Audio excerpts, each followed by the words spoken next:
today, joining me is an old friend of mine from, again, I'm not trying to scour people from BMCC, but I know him from BMCC, Borough Manhattan Community College.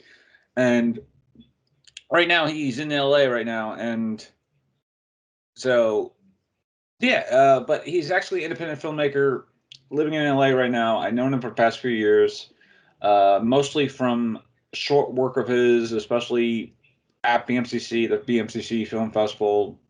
Again, I wasn't a film, a film media Yeah, major, or had video classes arts like and that. technology. Yeah.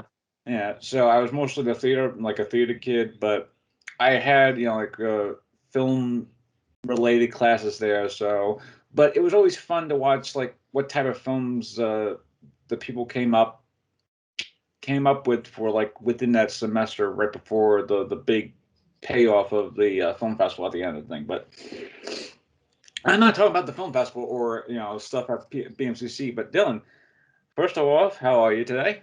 I'm great. Thank you for having me. It's I been a know, while. I know it has been a while. Last time I saw him was probably, I want to say, maybe 2018, 2000. 2019, possibly, because Yeah. that was my last semester at Brooklyn College. Oh yeah, you were also a major at Brooklyn College too. Oh my Hmm. God, this thing is actually connecting all the stuff. I'm not we It all comes full circle. it's odd because the BMCC slogan is like "Start here, go anywhere" or something Yeah. like that. And oddly enough, a lot of my guests happen to be either former alumni of Brooklyn College or alumni of BMCC, and it all really does come together. But Yeah. Dylan, how did you get into filmmaking? Well, I mean, ever since I was like a kid, I always loved movies. That was always like my favorite pastime and whatnot. But like, I never wanted to do that as a career. Like, I knew it was possible, but I never thought like, yeah, I could do it. Like when I was a freshman in high school, I wanted to be a detective, James Bond. I wanted to be a rock star. I taught myself to play guitar and whatnot. But all my friends would always tell me, you should do something in movies. You know so much about it. I'm like, yeah, yeah, yeah, yeah. Don't worry. And then I don't know, right as I was about to graduate, I always tell people like two wires in my brain finally connected and said, yeah, Yeah. you should do this. So took a year off to work and then enrolled in BMCC to do film production. Hmm. Which, if you want to talk about the festival, I'll tell you how hectic and always it was so Oh yeah. stressful because we had to do 3 short films in like 3 months, Yeah. write them, shoot them, edit them, and then pick all of them. So being like part of the festival, like putting it all together, it was always a headache because you had to watch so many movies and you had to let some people down. Yeah. But you also had to be like the top producer on like the club films and just be like, okay, you guys have to get this thing made on this time. So like I had to like I was taking like so many classes. I'm like, okay, now I gotta go pull an all-nighter and fucking Long Island to do this. Pardon, by the way, I don't know if I'm allowed to curse, but Oh, you are. okay, sweet. I curse a lot. So, yeah, it was always super stressful doing that. But I mean, the semester that I was the vice president, where we got the films made, I felt so proud because the semesters before me, they couldn't get the films made. So they had trailers, which was always like a shit show. Yeah, I remember there was like some times at the BMCC Film Festival where they would just show a trailer of like an upcoming film, Yeah. and and it would always be like 2 minutes long. I'm like, so like it's weird because and at Brooklyn College, the film festival, especially with the student film festival, it is kind of hectic because when I was a student there, it was like literally almost like the same thing, whereas like they're just kind of like showing as much uh product or stuff at the same Content. time, Yeah. contact at the same time. And I remember there was a student mixture a few years ago where it was literally just make maybe, oh yeah, submit all your films now. So, and then of course I submitted like a film of mine that I did the previous semester, right? And Mm-hmm. it wasn't that great, honestly, in terms, I mean, it was great to work on. It was great to the thing, I mean, it just wasn't great editing wise because I Right. had no, and because it was my project, so I had to do everything, editing wise. And as anybody who watches the show regularly, you could tell how much of a great editor I am. So, I mean, I Right. love working with the crew. I love working with the cast, but if I had someone else editing my work, I'd probably be like, oh, that's a great project of mine because Oh they, yeah, it would be yeah, so much but easier when you're not constantly looking at it. and just like, Yeah.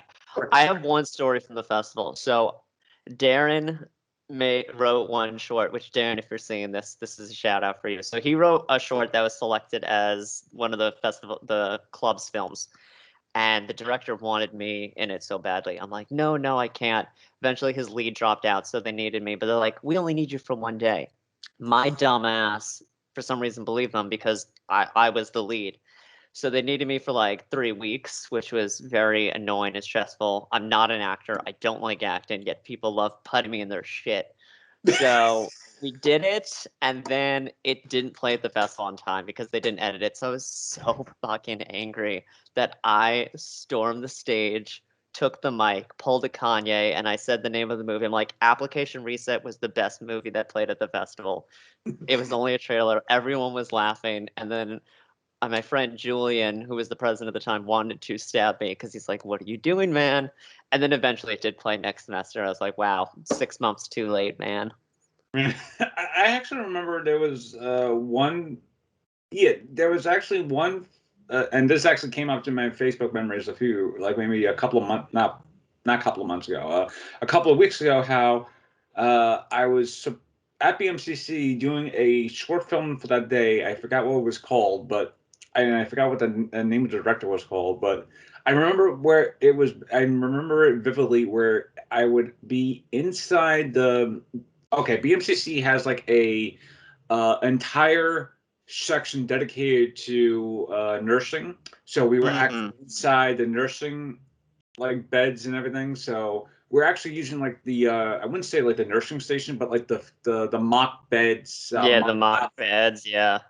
so all of this was just like all day long was just waiting for everything to go through, Mm. and I'm there from like maybe 8 o'clock in the morning, 9 o'clock in the morning to like maybe 4, 5 o'clock because I don't think they only had the room God. for about that long.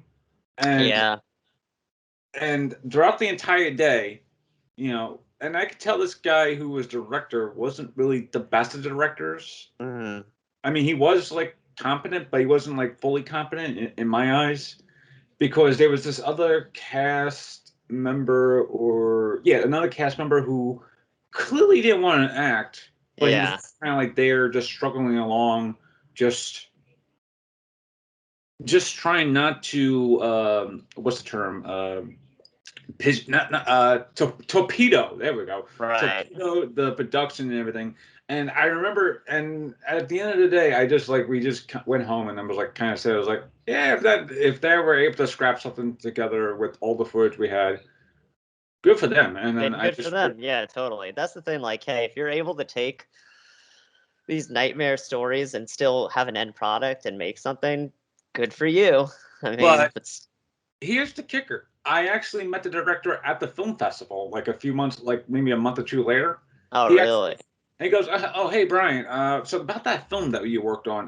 Well, I didn't get anything really much to done. All the things that we had was practically scrapped because of the lead actor." And I was like, "Oh, okay." And I was like, "So there's You're like, great. possibly, so there's this footage of me in this weird art house film, and it wasn't like an art house film type of thing because Right. that was essentially the gist of the director was that he did very art housey type of cinema. So there's Mm-hmm. probably footage of me in this very art house style film in a hospital bed acting like I'm sick as a dog, even though I'm like literally just like laying down on the bed just trying not to look at my phone. Right. Totally. Oh Because man. my phone is like literally right by my side and just act like I'm sick or just like just act like I'm sick or not trying to do anything else. but yeah, that was and yeah, I just imagined like, because I would always see a lot of the BMCC film club productions being like, hey, we're shooting like two short films and one like maybe like one short of film over the course of the semester. Who wants in? I was like, yeah, let me Yeah. just all that stuff. I would imagine being not only like the club president or part of the club executive board, it would be like, okay, do we have enough? Do we have enough finances for this thing? It's like, God, yeah, going through SGA for the financing was bitch. Like I think his name was like Lothian or something. He was like the head of like all the clubs. I had to yeah, constantly go to him and be like, "We want to buy this," and they're like, "Okay, why?" And we had to submit why, and then we had to do like show them different versions of the cost. It was so hard to get your own money for a club that it was just like a part of me felt like I feel like if because every club I think gets like $2,000 or $4,000 yeah. to spend, and I'm like, I swear to God, I bet you whatever we don't spend, they pocket. I could be totally wrong, but I would not be surprised because It, it was it, such a hassle. It was jumping through hoops with those guys.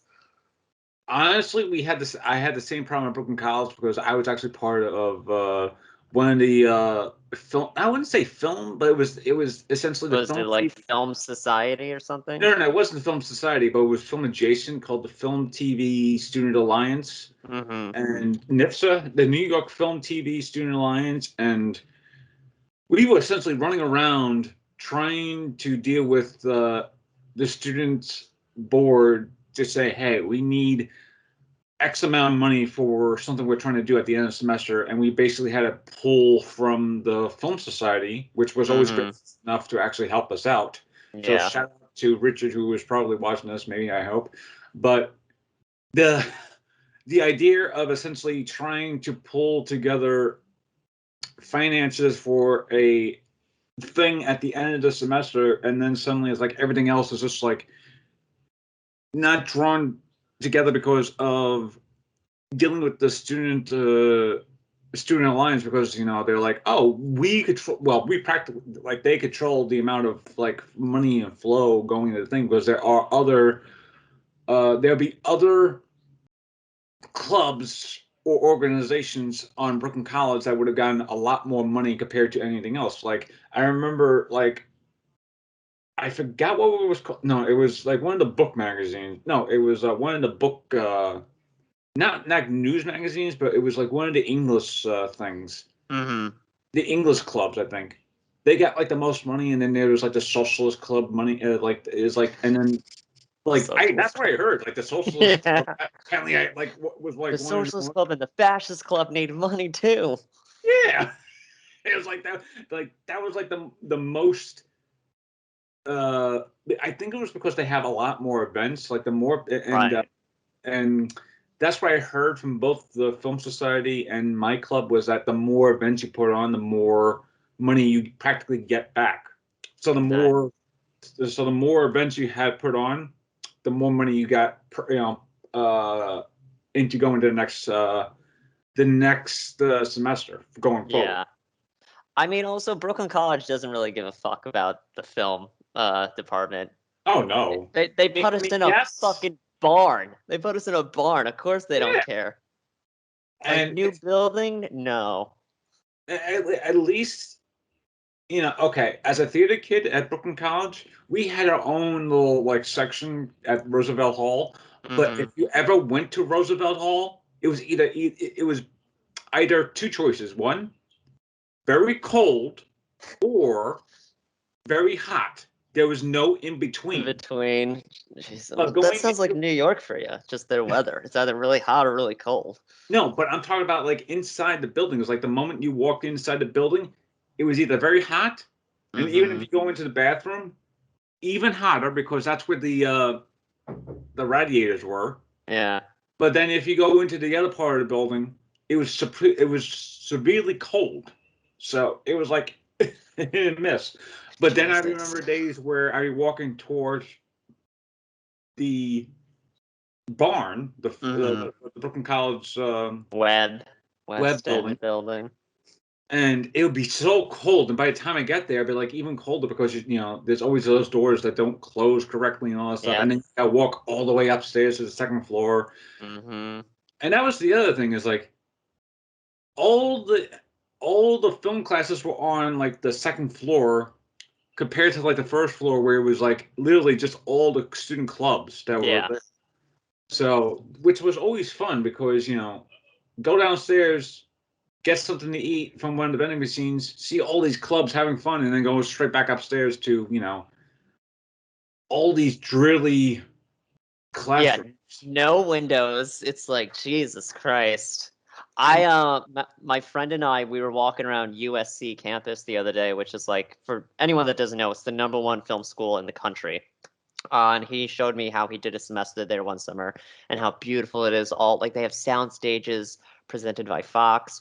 Two of their main buildings is called like the Steven Spielberg building, the George Lucas building. And I'm like, it's no Brooklyn College, no barn. And he's just dying of laughter. I would It's imagine, just such a nice campus. Holy shit. like I imagine if you go to like NYU to study film and stuff like that, they probably have like a lot of other things, but it's like and but it doesn't like beat anything else if you go to like a CUNY school and see what type of stuff they have for their like departments. Like Yeah. I remember going I remember being because I was at Hunter College for like 2 semesters, and Hunter Hmm. College film department is like severely hard, Really? especially yeah, severely hard to like get into the thing because not only do you have to get a C above average grade to go further into the thing, Hmm. the curriculum for the film major is like severely hard because it's like it goes straight into a lot of things that I can't really remember correctly. But at least with Hunter College being essentially one big building, Hmm. and then you go to Brooklyn College, and then you have a whole barn to yourself, and then it's kind of like it's so different. It's like so different because not only is the film department faculty so fun to be around with, depending on what type of class you have, Right. because Judith Kenny is so fun to be around with. Oh yeah, she's amazing. I love her. What was it? But then I would just hear horror stories from other students about their professors and stuff like that too. Hmm. Because I forgot who it was, but it was a cinematography class that one of my classmates had to do because it was like essentially a horror show, and it was like, and then I'd be like, but I wouldn't like, and then people, and that was another thing is like I had script writing. Hmm. Most of the time when we weren't like watching films and dissecting them for the screenwriting aspect, Hmm. a lot of us were just well, sans me because I didn't have a laptop at the time, but a lot of my students, a lot of my student friends would be like on their laptops, like literally working on their projects and whatnot. Yeah. And it was Totally. like, Yeah. and I think that's the gist of it about working at Brooklyn College is that there would be a lot more people using a laptop compared to anything else. Right. Yeah, I mean, like, I was in a unique situation because I worked in the equipment room. So all the professors always needed favors from me. Like, oh, I need to get this movie. Oh, my equipment's not working. My projector, can you help me? So I kind of had them by the throat where I could be like, when I was in their class, I'm going to dip for 20 minutes to go hang out in the equipment room, make myself coffee. I'll come back whenever. And they kind of couldn't, like, fail me because it's like you're gonna need a favor from me tomorrow. So like I totally did not do that program the right way. I mean, I would dip out of class whenever. I'd just be like chilling. I passed all my classes with flying colors, but I had a very nonchalant whatever attitude. But I mean, hey, you know, it didn't hurt me. That'll be another thing I noticed too, is like a lot more people would be just dipping out of classrooms and, and just sitting in front of I wouldn't say the main hall or whatever it is called, like the main hallway where it's just like, Where all the couches are and whatnot. yeah, Yeah. just be like, sit down for a few minutes, just like talk to a couple of people, maybe use the bathroom and then go and literally just go back to class, Yeah. like 5, 10 Because our minutes. professors would give us like 10-minute breaks. And Yeah. I'd be like, okay, that's a 20-minute break, you mean? I'll see you in an extra 10. I'm going to go down the street to the deli to get a sandwich and I'll be right back. Yeah. Little side note, by the way, I found the photo of me that someone took when I stole the mic at the BMCC festival. There's Julian freaking out because I'm talking about how Application Reset didn't play. And then my friend Alex is just laughing his ass off right there. Oh, okay. Fun times. Yeah, I was not a nut job, but I was wild when I was younger, doing shit like that. Yeah, I would imagine so because like BMCC is like almost not like a uh fraternity, but it does have like the very high school-esque type Oh, of totally. Yeah, some people would.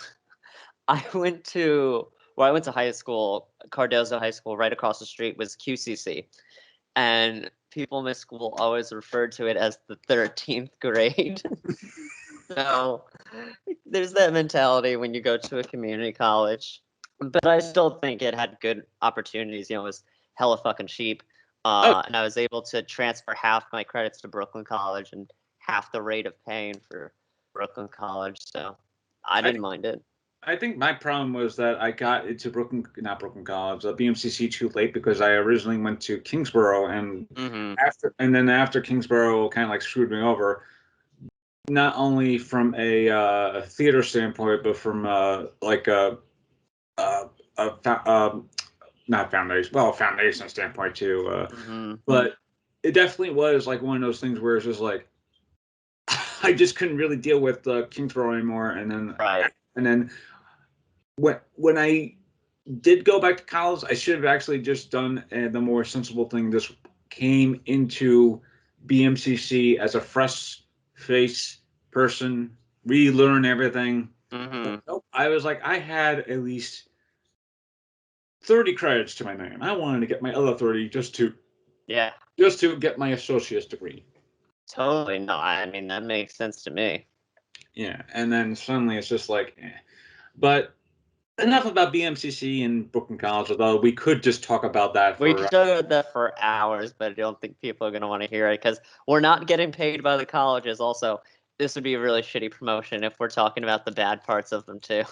yeah. The good parts are, dealing with teachers who actually will give a crap about you, Yeah. stuff like that too. So, and if you're watching about that, and if you are my professors who are still watching that, thank God for all you, because without you, I would have not, learned a lot. But also, I mean, I would learned a lot, but I just wouldn't care about, learning about learning or whatever.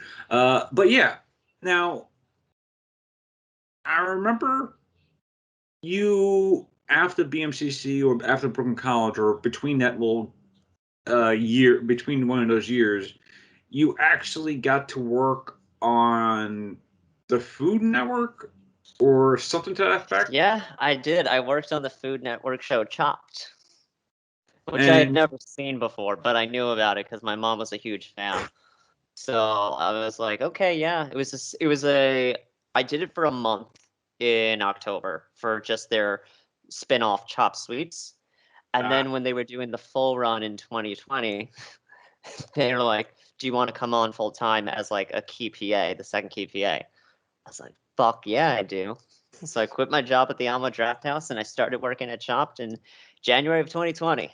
Guess how long that lasted? Not long. not long. Everything went into the shitter that is Yeah. 2020. But yeah, from a production standpoint, how was it actually working on the Food Network? Because like, did you like? Of course, you're practically dealing with probably food on a daily basis, but Mm-hmm. like, could you? What was like the food already prepared, or like pre-prepared, or is it just like being brought out onto like a stage, like just to make sure it's not like fully like what's the term? Like it's not fully what's the term? I'm losing the mind here. Like it's not Like fully prepared. yeah, not yeah, fully prepared essentially. Where it's just not where it's just like not necessarily where it's just like yeah, it was the food essentially prepared to the point where it's just like it's still not frozen. There we go. Right. Well, so each cooking round, because there's different rounds, they eliminate a chef each round, is basically between 25 minutes to an hour, and they have to make the food in that time. So during that time when they're actually like cooking the food and the cameras are rolling and whatnot, if you're me, you're just chilling. You're either in the VIP section, which is just basically where chairs are for people to sit, watching the screens, restocking the fridge, or going on runs. And they have to make the food in that time. And once they make the food, they like plate them. They have like different orders of the judges tasting them. When I first started in October, they actually had me be a wire wrangler. So like the camera guys are not on sticks during the cooking rounds. They're like handheld, running all over, running the back of the set, running up to the food, or like the ice cream maker, getting all of it. And you have to be behind them wrangling the wire to make sure they don't pull it or they don't fall or whatnot. But while you're doing that, you also need to stay low to the ground because you're trying your best not to be seen on camera by the other guys. You also Yeah. have to make sure that you don't hit into those other guys and your camera guy doesn't hit into those other guys. Doing that for an hour is a fucking nightmare, man. But yeah, so the food they cook right there live on set during the cooking round. And then in between cooking rounds, the PAs come out and clean the kitchen. We clean the ovens, the food areas where they make the food, everything, wipe down the whole set so it looks brand new. So then when it comes time for the next round, rinse and repeat. It does sound like a a nightmare, especially if you have like a tendency to be like very thorough, especially if you're like if like that sort of thing is like, is everything okay? Okay, let me we'll do that. Especially Yeah. if you're like cleaning up for a living and all and stuff like that too. Yeah. Like the kitchen crew would come in and just like start taking all the dishes and whatnot like really fast on carts to bring them back to the kitchen to clean them all. And you're like, okay, God, I gotta clean this. And they're like, there's a spill right there. You're like, okay, I gotta do this. And they're like, come on, we only have like 2 minutes left. I'm like, okay. It was not fun. I would imagine it was not fun, but I would imagine it got you a lot more experience in terms of just being on like a full set, I would say. Oh, totally. Yeah. I mean, here, like a little tidbit. The pandemic shutting down the set was honestly the best thing that happened. I would Like imagine. things we're getting were bad. Which obviously, ever since the whole union going on strike possibly thing happened, it's probably not a shock to a lot of people now. Things are not the best. Yeah.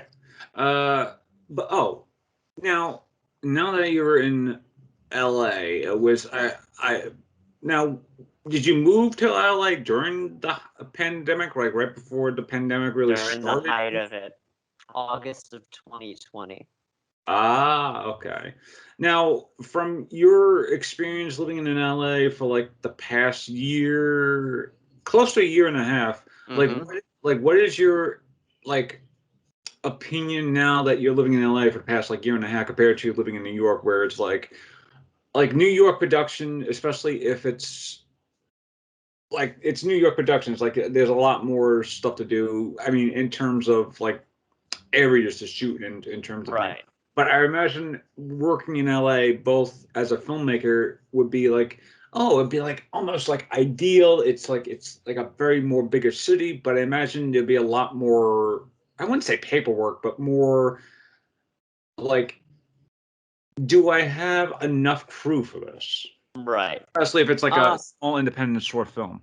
what I would say about the difference between New York and LA when it comes to the production wise is that there's a lot more narrative stuff out here, whereas New York you have a lot more TV, commercials, industrial stuff. But here you have a lot more narrative opportunities. Like where I was living in Northridge the first year, which is up in the valley, a couple blocks down my house.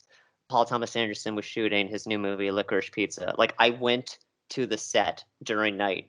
There's a scene where Bradley Cooper's at a gas station. When it comes out, people will see it, where he's like smashing cars. You see it in the trailer. I was Yeah. across the street watching them film that, and I was trying my hardest to get on the movie. Like, I waited around as they were wrapping up. I found the key PA. I like gave him my email. I told him all the experience I have. He's like, I'll try my best to get you on this. It's going to be hard because everyone's been tested and because of the whole COVID protocol. He's like, if it wasn't for COVID, I'd probably be able to get you on a lot easier. Yeah. Then I had an accident a month later, so I couldn't even get on even if I wanted to. So yeah, there's a lot more, just a lot more work out here compared to New York because, New York does have production work, but it's not no one thinks of New York as the movie industry city, whereas LA it is. We have all the studios out here. We have them in Burbank. We have Paramount in Los Angeles. So Yeah, with New York is definitely more akin to television definitely. and most importantly theater. So there's more theater Oh work yeah. here. There's more theater work on Broadway, off Broadway, what have you, but it's more along the lines of probably commercial TV and then theater, probably in that order. And then it'd be like films being filmed around here whenever, like where I live. There's only been like maybe a few films that filmed around here. There's the classic Steven Seagal Alfred Justice movie.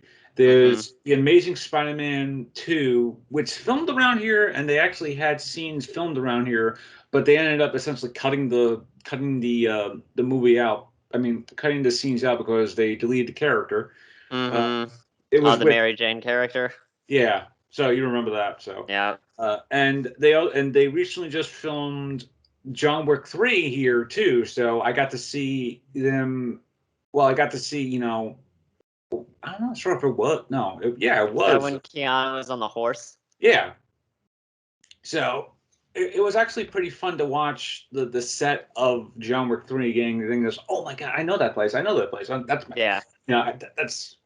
It's like literally you just watch. It's literally like watching a scene in a movie and then going like, oh man, it's like I literally know that place. It's like the opening to John Wick 3, where he's like in the taxi and he has to leave the taxi and with his dog, and then as he's leaving, you just see all these different theaters. I'm like, oh my God, I know all those theaters. Like Right. Yeah. that's where Hamilton is. Like across from here, that's where probably Tina, like I forgot what play would be like. Like that's probably where Tina is, and then of course from that, there's the Scientology place. But it's like it, it's definitely interesting, especially if you're a New York raised person, especially if you're trying to work in New York, is even more interesting because I'm trying to work in New York in a in the entertainment business or industry, I should say, and I imagine, and I won't imagine, it's like it's a legitimately hard thing to do. But I imagine if you go to LA, there'll be a lot more opportunities because it's LA. It's like there'll be a lot more places to try your best. I don't know if like the show Barry does the whole off not off Broadway the theater scene kind of well. Yeah. But I don't know like what type of theater scene there is in LA compared to like New York, whereas it's like New York is like amazing with theater, but in Right. LA is it like is the theater scene just like It's not that huge. When people when they think of theater, they think London, the West End, New York, yeah, Broadway. Like or we have a Chicago? yeah, we have LA has a lot more of I think like a comedy scene. They have a lot of Yeah, comedy venues. Like I went to Largo the other night. I saw Mark Maron perform. Then there's also, the Comedy Store. What is it? Ground Lanes. So LA is definitely more of like a comedy scene. There are some theaters like in Hollywood. There's a huge theater which I don't know how to pronounce the name, so I'm not even gonna try. They're playing Hamilton there. Oh, nice. So there definitely is some, but it's just not as much. Yeah. I did see uh, and it's not because there's a couple of people who I know who live out in LA right now, and they're kind of Hmm. like they're apparently did like eyeing to like move out of LA. It's like from a actor standpoint or filmmaker standpoint, like how long could you see like what is like the more realistic outcome of being in LA? Is like how do you like could you see yourself being in LA for like more than a year, or could you see yourself being LA and able to actually work in LA as a filmmaker within the span of say 5 years? Yeah, I want to die here. This is it for me. I wanted to live in LA even before I knew I wanted to work in film and television. Like I remember my sister. She took a trip out here in like the early 2000s, and when she came home, the way she described it was basically kind of like Dorothy opening the door and just seeing like the Emerald City and like color just popping. Because I love the weather. Um, Being Yeah, that it was like a movie town and I loved movies as a kid, it's just like that just seems so cool to me. And yeah, I mean, it's the second largest city in the country. And I like it so much because even if like let's say like okay, I'm not a fan of movies, it's like great, the city has so much more besides that. They yeah, have different pockets of neighborhoods that like if you're trying to get a different vibe, you'll get that. Like I live right now in Echo Park on the border of Echo Park and Silver Lake. So if you're looking for more of like a low key hip vibe, like it's totally for you. If you want like a beach vibe, there's Venice Beach, there's Santa Monica. There's like so many. If you want like a city vibe, which I don't know why you would go here, you got downtown, which there are parts of downtown that are nice. It's not all skeevy and sketchy, but like there's so much different types of neighborhoods and vibes that you can't pinpoint one thing. And when people do say like, "Oh, LA is just one thing," it's like definitely not live there and you don't know it that well. Hmm. Yeah, it's like the same thing with New Yorkers. Like when people go like, "Oh, I want to be like a New York actor," because like, well, do you mean TV? Do you mean Broadway? Do you mean Right. just theater in general? It's like, and again, the New York's acting scene is like split up into different parts. There's like again, television, radio, voiceover work, uh, theater, especially. And then there's like the short films that you probably will be on part of Hmm. else. But yeah, now, and I've seen your like photos in LA, and LA does seem like a very beautiful place to be a part of, especially if you're like dead set into just like living there, like regardless. But Hmm. from your now, and you just mentioned that you tried to get into the set of licorice Licorice pizza, yeah. yeah, licorice pizza. Now, were there other opportunities where it's just like because it's easy like with LA, I imagine like LA being like almost like very easy to get onto a movie set because it's like Hmm. it's Yeah. out on in I was about to say in Manhattan, but New York is like hard to get into a movie set because it's like Hmm. because it's more restricted. Right. It's restricted. There's not a lot of it going on. And even then it's like you might see filming here, but then it'd be like all these other like production trucks, all that stuff, and then they're probably Hmm. filming on another block or maybe Yeah. they're just filming at another time. But in terms of LA, especially with the opportunities, like what have you seen, like film wise, opportunity wise? Because I know because I'm going to ask you in a couple of seconds about your script that Hmm. I've seen, like you shop around not only from script festivals but also just like promoting in general. Yeah. But from opportunities, opportunity wise, like how many sets could you actually just see yourself just being like almost like I wouldn't say this like casually just walking on, but like saying, "Oh yeah, I'm just like here to deliver the pizza or here to deliver the water," that sort of thing. Just be like, hey, And then where's craft services? And then just they point you to it and just eat yeah, all the food and be like, okay, I'm ready to work. So the thing is, I feel like COVID made things a lot harder yeah, because everyone was out of a job for so long. that when things started opening back up, everyone is going for everything. If I came like a year before COVID, it would have been such a hard thing to get in, because I always tell people this, people are like, oh, it's so hard to break into the industry in any position, yada, yada, yada. And I'm like, once you get like your first in, you're set. You don't have to worry anymore. Like my first job outside of Brooklyn College was the VMAs. Once I did the VMAs, I got every job after that myself. Like I did a Walmart commercial after that. That's how I met the people from Chopped. Through the VMAs, I did stuff with Comedy Central. I did stuff on VH1, Love and Hip Hop, all because of just one job. So once you have that in, you're set. Yeah. Breaking in a new city when you don't know any connections and there's a pandemic still thrashing and people need work, so they'll take anything and they're all applying at once. It's a lot harder to break into. But I still feel like if it wasn't for that, it would be very easy just to yeah, I've done this, this, this, and this. The only thing is I don't have a lot of narrative work under my belt. I have like one thing. It's just more of like, okay, we don't know you though. That's the only thing. But once you prove yourself once and you don't fuck up, you're fine. And there's just, like I said, there's a lot of opportunities around. If I was a lot more hustling to get all those opportunities, I don't feel like it would have been hard. Also, when you're getting 1,000 a week for doing nothing, you have a hard time being like, should I potentially lose that whole thing just to work one day on something for $250, Yeah. Now, speaking of COVID,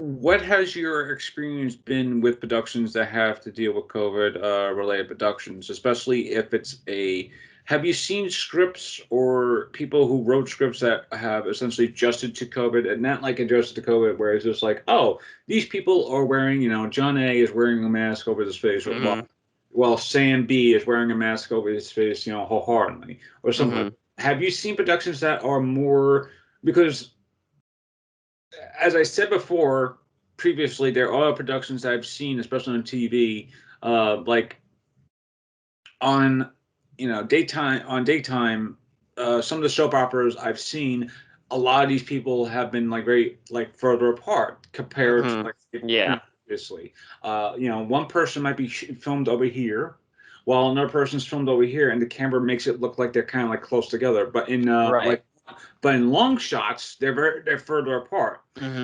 It's like the same thing I saw in oddly enough, very CBS shows, where there's a lot of CBS shows that have like this very further apartness thing compared to, say, ABC, Fox shows, CW shows, where it's just like they have like the more people more closer together.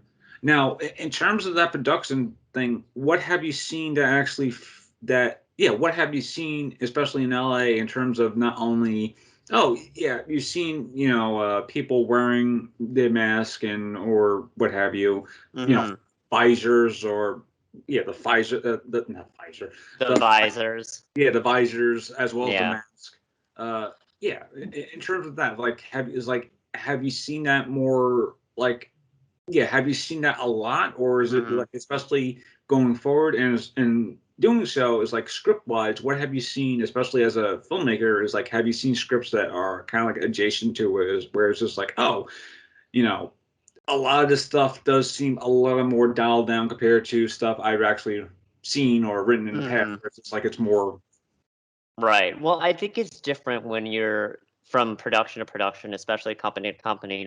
Some companies are reckless, where others aren't. A show I worked on that I'm not going to name, they continued shooting during the pandemic, and a bunch of people got COVID, and they weren't taking precautions exactly, and they still kept going. So, but then, once again, bring it back to Licorice Pizza, which I saw the movie, by the way. It's amazing. Go see it.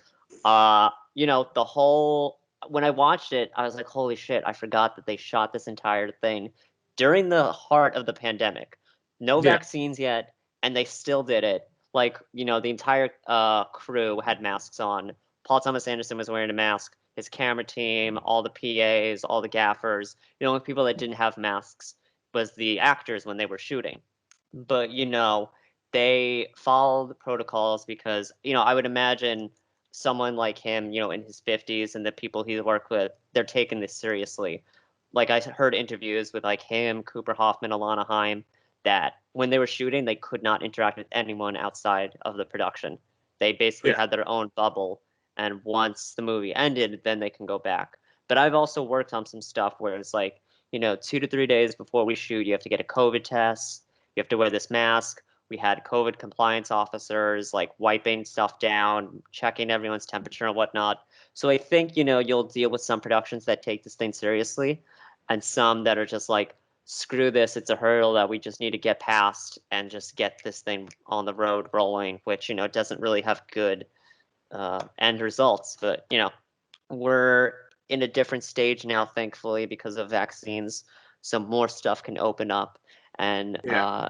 have safer productions. I think what I've been seeing so far, I'm actually very happy to see. I'd rather work on a set where they're taking it seriously. Yeah. We don't have someone like Tom Cruise screaming at us, being like, "What the fuck are you doing? You're gonna shut this down." Which honestly, he was 100% right by that. Oh,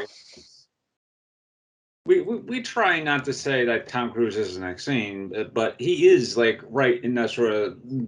Well, Tom Cruise not only is production, the main producer for his production company, but he's also like the main star. Yeah. He's essentially the guy who's essentially the glue that holds essentially. Right. Yeah. That And whole then series.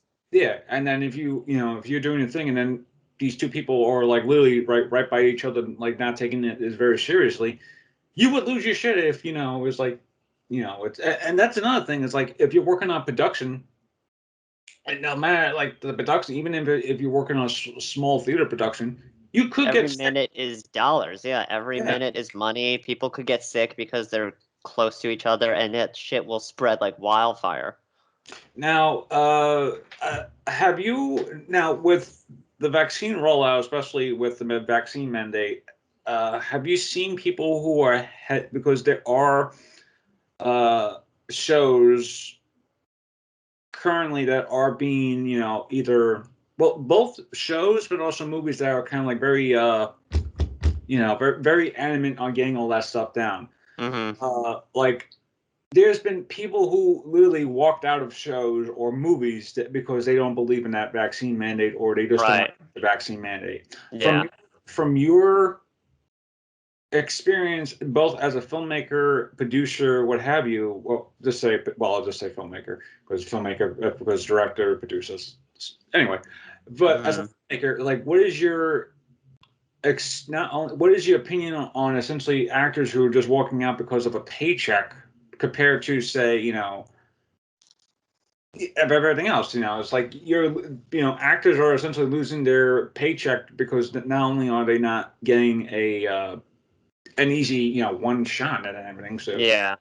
it's and two, it's protecting you from a very dangerous virus Yeah.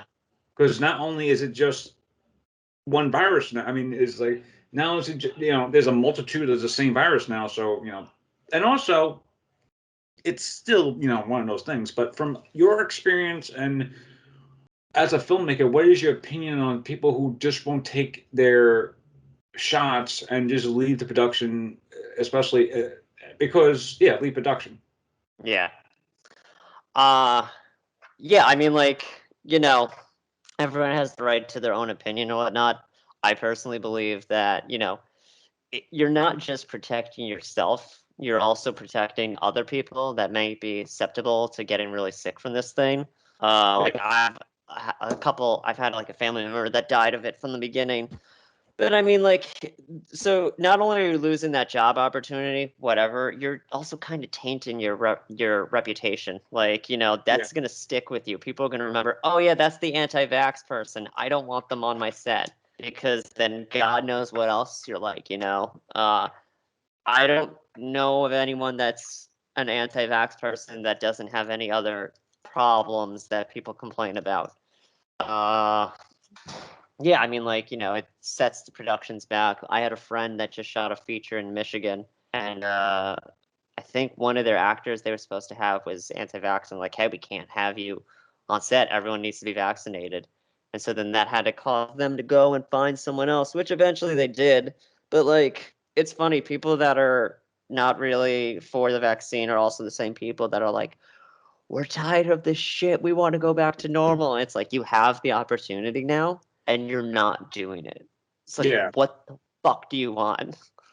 Yeah, I Like, imagine, and then there are cases like, I just mentioned this on my well, I wouldn't say side podcast, but my spin-off podcast, Downstage mm, with Brandon Hayden, and we were just talking about how Emilio Estevez had COVID during the production of the Mighty Ducks Game Changers, and then and then the producers were just like, "Oh yeah, you're perfectly fine, and you have immunity and all that stuff." And I just imagine someone who had COVID in the past who got the vaccine and then feels better from all that, at least feels better in terms of working again, and then finding people who just won't take the vaccine because of just stupidity or just the fact that they're wasted. And here's the thing too, is like they waste everyone's time, especially with productions. But there are movies that should have been released now, but have been delayed because of not only that, but also just delayed because of COVID related right.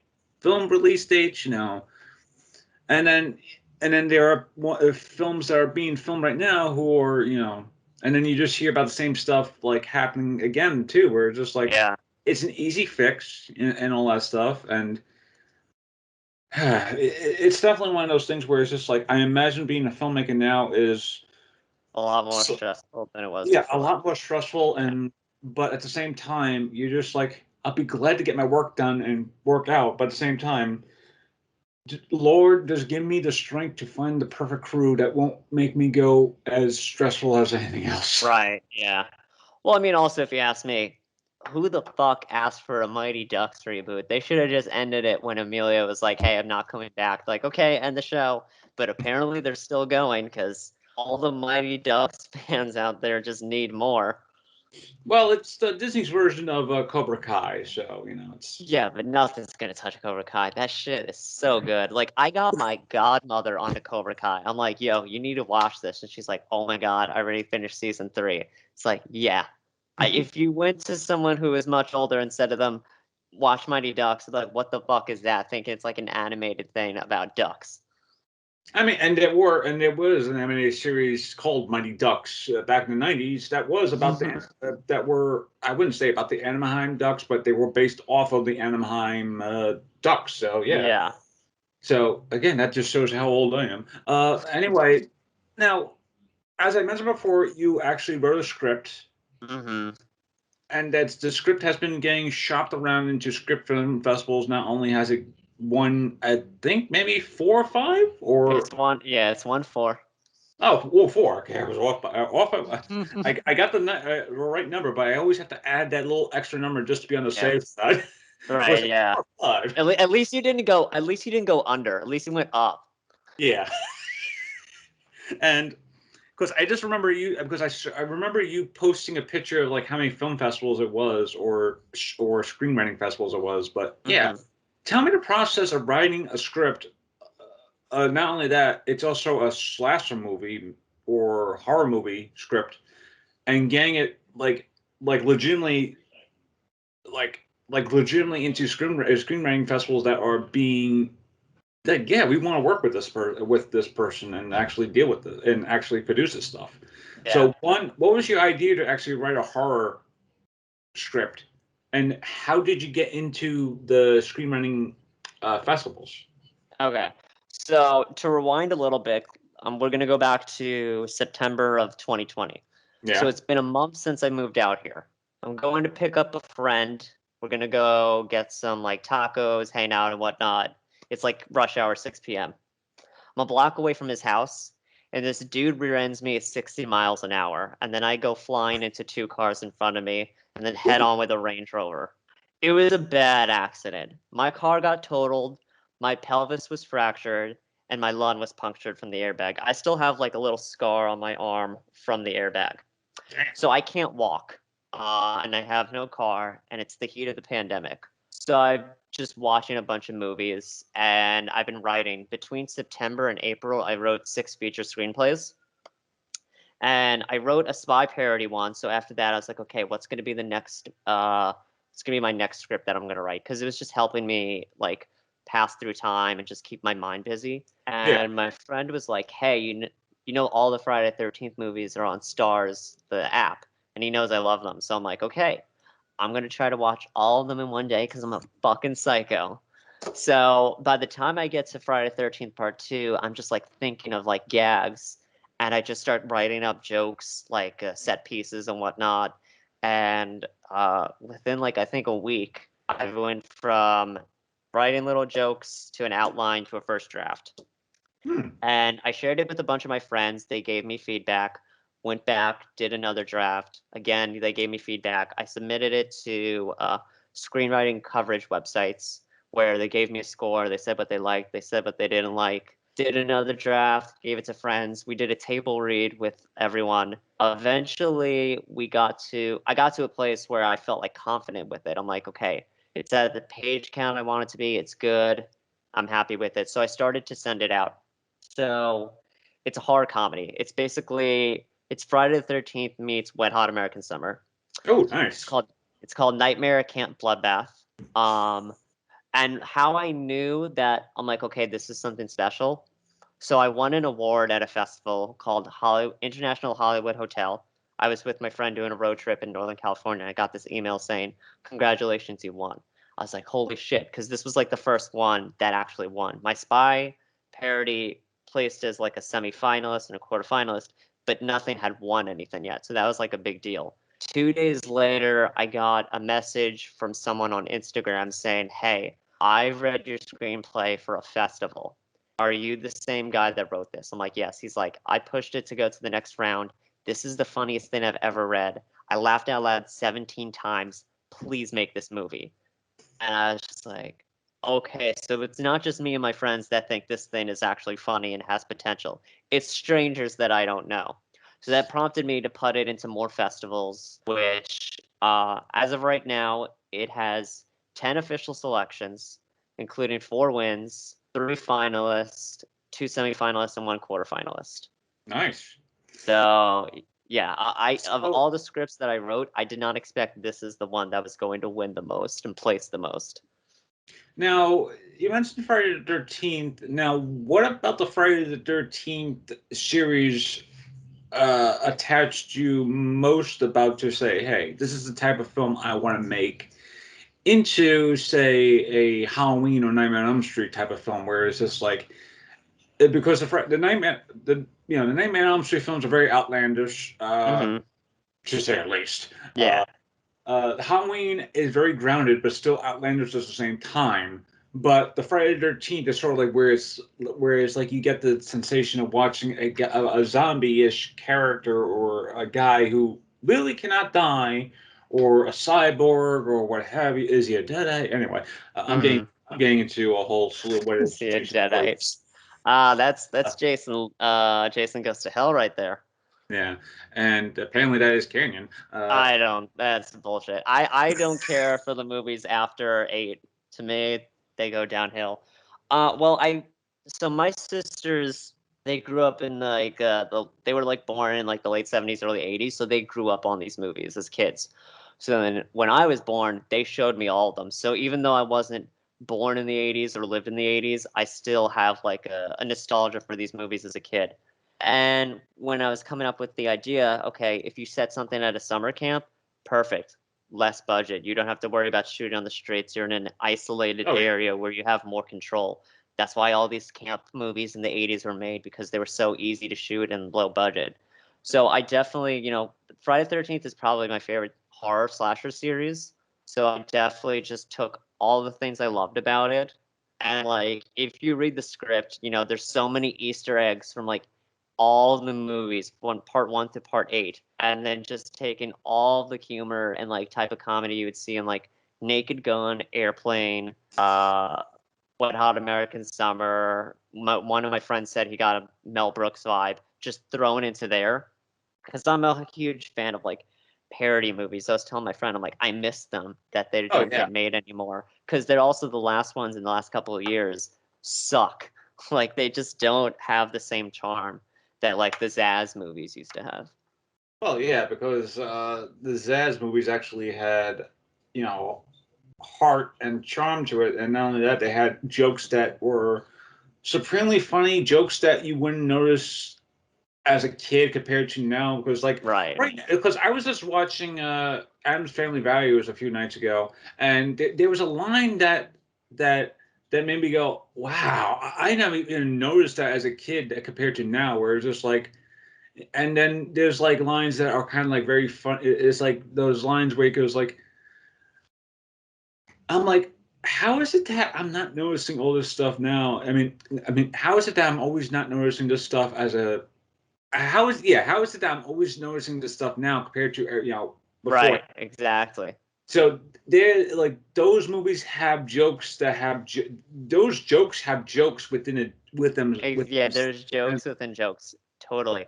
And the thing about like the guys that made like date movie, epic movie, disaster movie, Meet the Spartans, like those are the ones that I 100% think killed the genre. oh But yeah. the thing about those movies is their jokes are very much dated. Like they make jokes about references about what's big in pop culture in like 2006, 2008. You show that to someone in 2021, they're like, I don't know what the fuck that is. So when I was writing this script, I'm like, okay, I watched Airplane, I watched Naked Gun. I'm like, these things have jokes that still work today because they're not tied to the time period. They're just something that people find slapstick funny in 79. You'll still find funny in 2021. So Like that was very much important when I was writing the script. there's a great movie, a horror comedy called The Final Girls that actually does something similar to that, where it's just like Mhm. it does deal with the self awareness of a slasher movie, Mhm. and then it deals with a Jason like killer, and then Yeah. it's like and stuff like that too. But it doesn't really take itself too seriously because it does take itself seriously, but doesn't take itself way too seriously. Right. It's just like oh, here's this scene where like some 80s pop star comes randomly into the scene because it's the 80s, so it's Yeah. like sort of thing. It doesn't do that. It has that very notion of humor at the same time. It's not like scream humor where it's just like it's where it's notion of what's we call it, the notion of self-awareness, but at the same Mhm. time it's humor where it's just like, oh, I know that reference. It's like it's kind of like poking fun at the genre without really poking fun at the genre. Right. Yeah. uh, you also mentioned Wet Hot American Summer. Obviously it's set in a summer camp. It has Mhm. the summer camp vibe.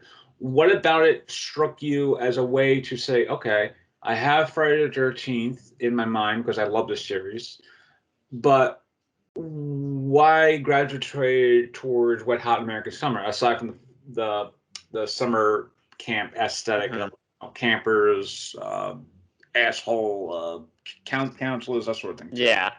No.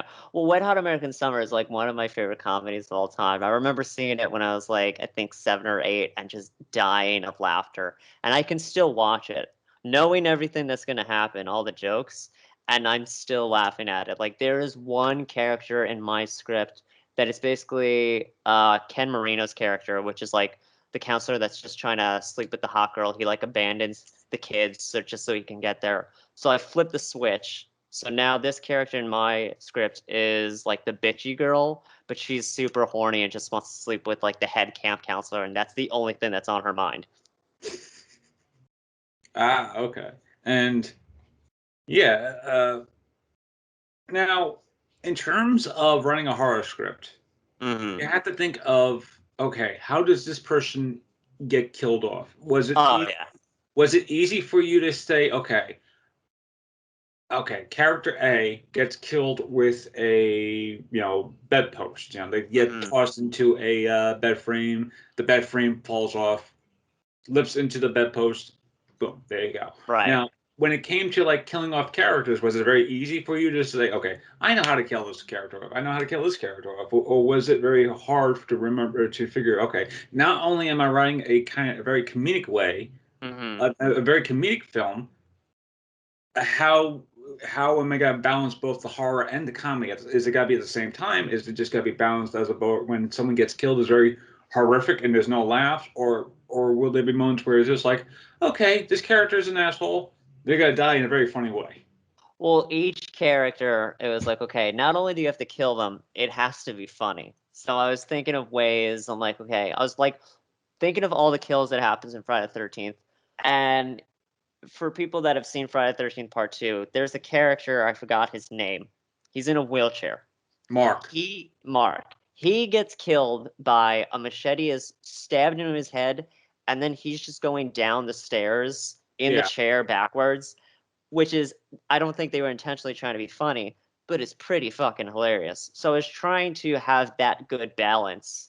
And, there's definitely some characters where it's like, okay, you want to see that character die, where there's perfect comedic time, but there's also characters that you like that you don't expect to die that get killed, and it's just like perfect. I also try to do stuff that like you've never seen before.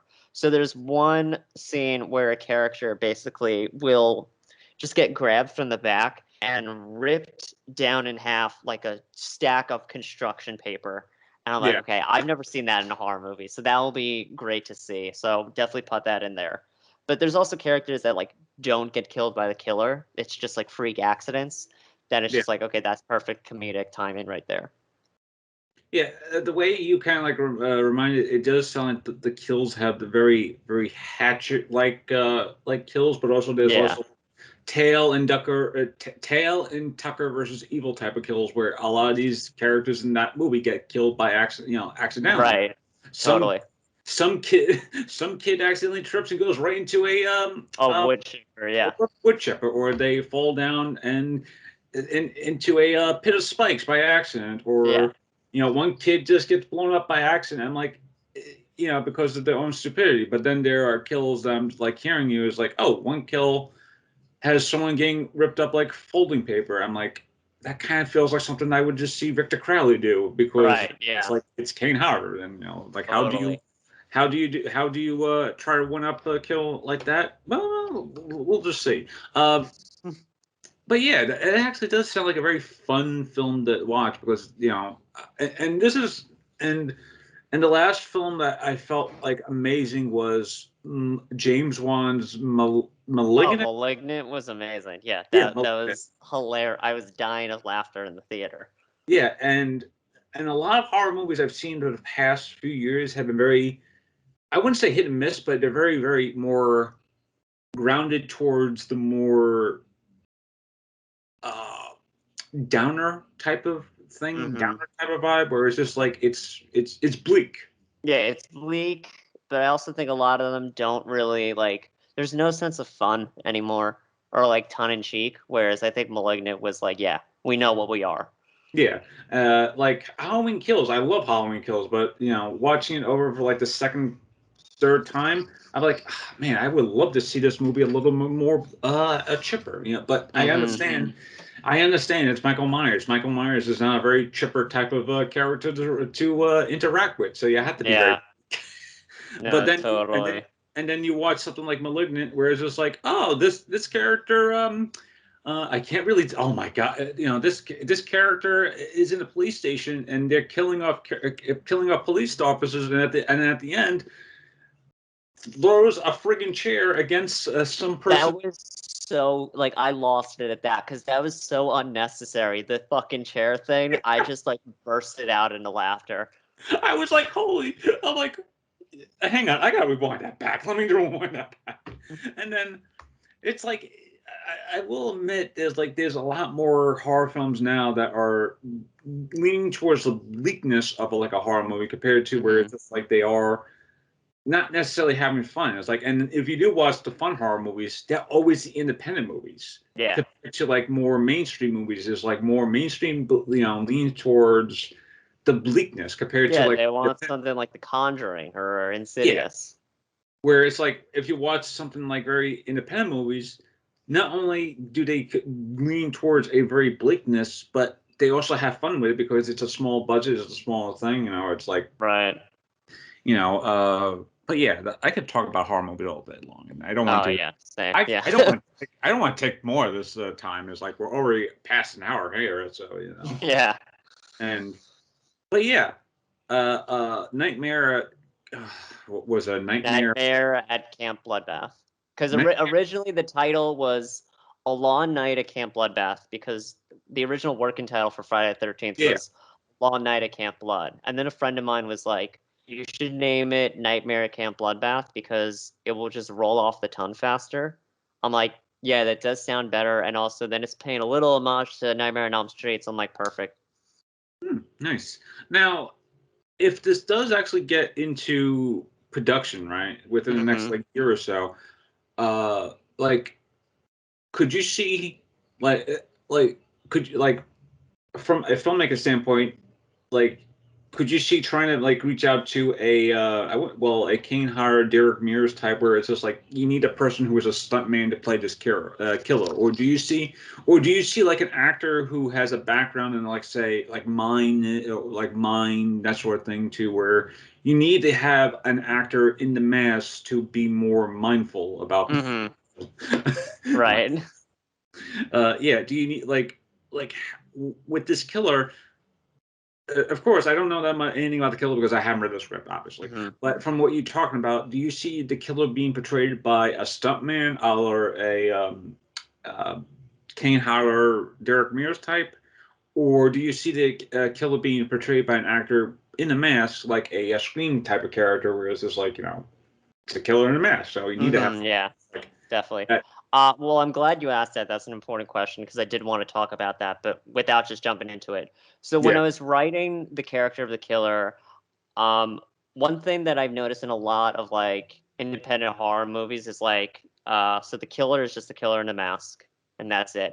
And I wanted to do something different. I'm like, I want this character to have a personality. Like you can understand what the character is feeling, what the character is thinking.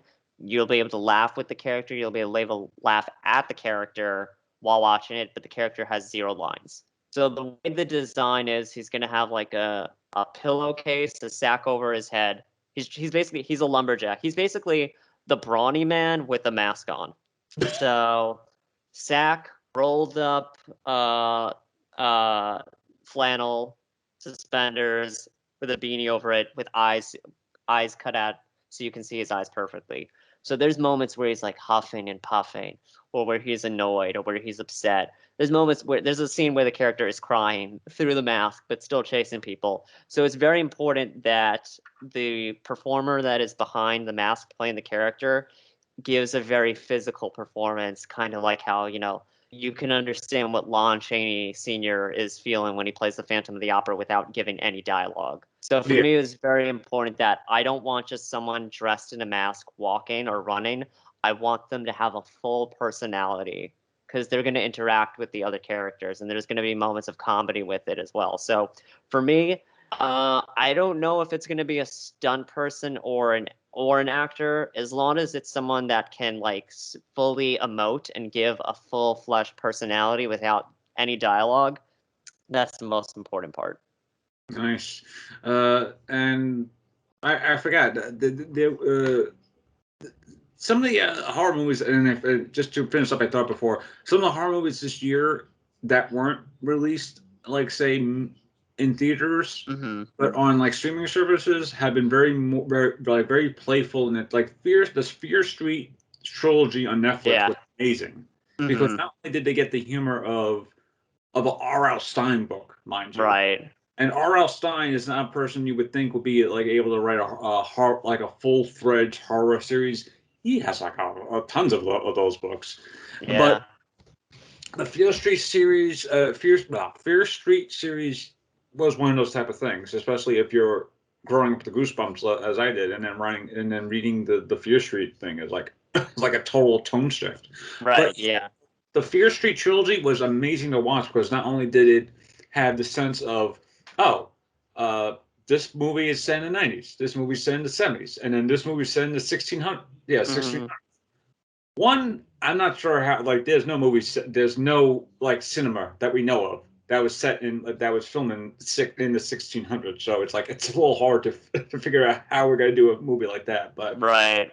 seeing how they did it, it's like it's amazing to watch because they do take the time in doing all that. But yeah, that was just to finish off my original thought that like there's James Wan's Malignant, and then there's the Fear Street trilogy on Netflix. So that basically have fun with the idea of running with a good old horror movie and then having like literally everything else. Right. But yeah. One thing I will say though about the Fear Street movies, especially the first two, they just fucking shove music down your throat. They're like, "Hey, look, it's the '90s, it's the '70s." Like I counted, there's 13 or 14 needle drops within like the first 20 minutes of the first Fear Street. It's like, holy shit, chill. I get it. It's the '90s. It's like I imagine, and then there'll be like very out of place songs, like I imagine like a more human than human. I'm like, was that in like 94, 93? I'm like, I don't remember. Oh yeah, there's one song that's like came out in '96, but it's like playing in it. Like there's 3 songs in less than 1 minute. 3 in less than 1 minute. That's overkill as shit. Yeah, I remember don't know watching. who thought this is okay. I remember watching James Jason East's kill count for that, and I just remember him just going, oh, and then he's just commenting on the fact that is like, how many more did like? Yeah. Like, oh no, yeah, exactly. I'm like, when I was watching the Dead Meat kill count, I'm like, I swear to God, he better talk about the fucking needle drops, and he did. I'm like, okay. I kept making jokes with my friends, like, what are the needle drops going to be in the 1600s one? Is it just going to be Johann Sebastian Bach or some shit? I actually joked about that to my friends. It's like, where's my Bach? Yeah. Thankfully, it was just score.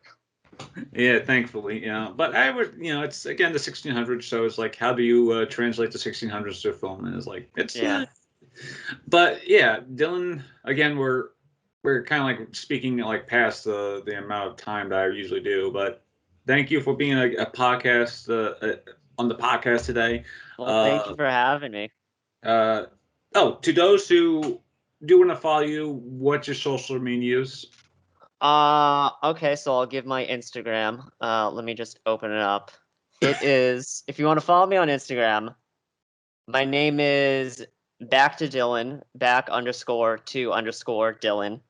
Yeah, I don't really use Facebook, so you don't need to follow me on Facebook. And plus, also, if you wanted to, you can message me on Instagram, and I'll give you all that other stuff, like my LinkedIn. Yeah. And to those who actually are going into filmmaking and whatnot, especially now, what type of advice do you have? Get into a car accident and make sure you can't walk, so then you just write like 4 scripts. No, honestly, I mean, like, if you're truly passionate about it, you need to have the passion and the drive. Everything else will come over time. But without the passion and the drive, you won't even get like your foot in the door. I think those two are very important. Obviously, a talent is important, but you could be talented and never get that opportunity because you didn't push yourself, you didn't have that drive or the passion to keep going. Like, you're gonna hit moments where you will get knocked down. I got like, when I got my first rejection from a screenplay competition, not ashamed to say this, I started crying because I was upset. But then the next day I got, congratulations, your script was a semifinalist. And that felt great. And after getting so many rejections, that now they just bounce off me like I'm like fucking Superman, because it's just like I've had so many, but I've also had a lot of acceptance. So, it helps balance it out, but I'm not gonna have one rejection. I had like 3 in one day stop me from keep going. So definitely passion and drive is a big deal. And with that, thank you, Dylan, for being a guest, and take care, everyone, and please be safe and be well.